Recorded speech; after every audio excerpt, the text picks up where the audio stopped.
Detroit was, at one time, a city of neighborhoods. You could argue that it still is, but there aren't nearly as many community amenities in most of the Motor City's neighborhoods today. A century ago, most neighborhoods in Detroit had, among other things, a school, a few grocery markets, a library, bus service, a few dry goods stores, and a theater. There were opulent movie palaces downtown, but most Detroiters went to shows at their local theater. In 1915, a group of businessmen in southwest Detroit met to plan the construction of a new theater on Dix Avenue. They would name it the Stratford Theatre, and it would open on March 11, 1916. The theater had a capacity of 1,200 and a stage complete with a pipe organ. For decades, the Snyder family ran the theater. The Stratford wasn't only for entertainment. The space was readily available for the community's use for events and gathering. Originally on Dix Avenue, today the theater is perched on Vernor Highway. It wasn't moved. Dix was renamed Vernor in 1925 to honor James Vernor, a city councilman. In addition to serving the city of Detroit, he was a Civil War veteran and the inventor of Vernor's ginger ale. In 1932, Roy Campbell, a worker at the Stratford Theatre, stopped his car down the block from the theater after a man flashed a badge that indicated he was a Detroit police officer. However, he soon had a pistol pushed up against his chest and was told to drive back to the theater he had just closed. The bandit forced him inside, stole $345 from the safe, and told him to leave. The thief was later identified when caught for another robbery.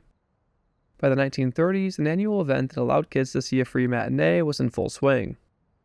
1,200 kids from the Clark Park neighborhood were able to come in and see a movie on the house thanks to a partnership between Gerald Schneider, one of the owners, and Frank Iller of the Department of Recreation.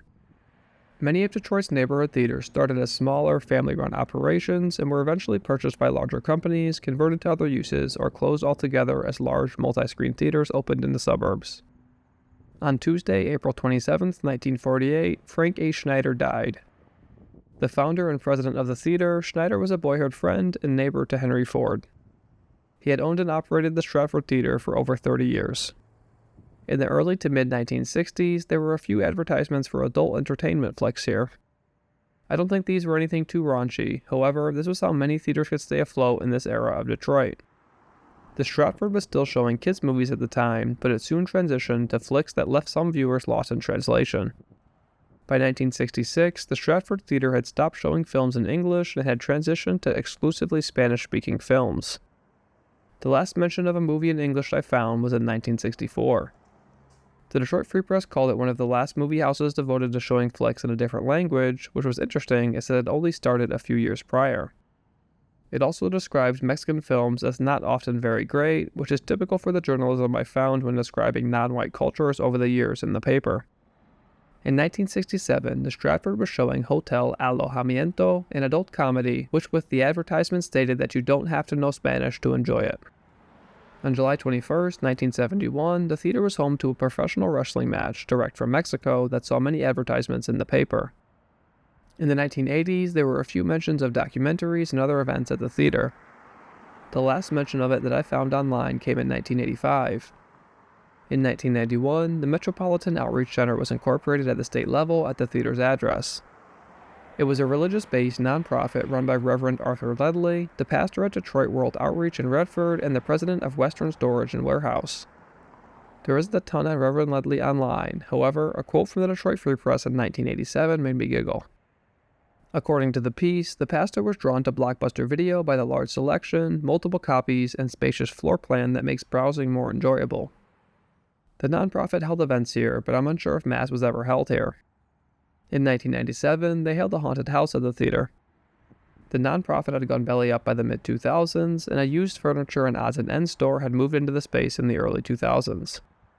Despite its fun name, Mi Casa a Tu Casa discount had closed by 2009. Since then, the structure has been vacant. The theater has been for sale for $400,000 for a few years. I'm not sure what new life will look like for the Stratford Theatre, but old structures like this one are a reminder of what Detroit's communities used to have. The neighborhood surrounding the former Stratford Theatre is healthy and has a large Hispanic population. For the theaters to be developed into something, it would likely have to serve that population, as there isn't a large parking lot nearby to support a load of people driving here. Certainly, the neighborhood could support a business here, but with a declining movie industry and multiple large multi-screen theaters a short drive away, a standard theater probably isn't the answer. Easy conversions could include use as a concert venue, community theater, wedding venue, or esports arena.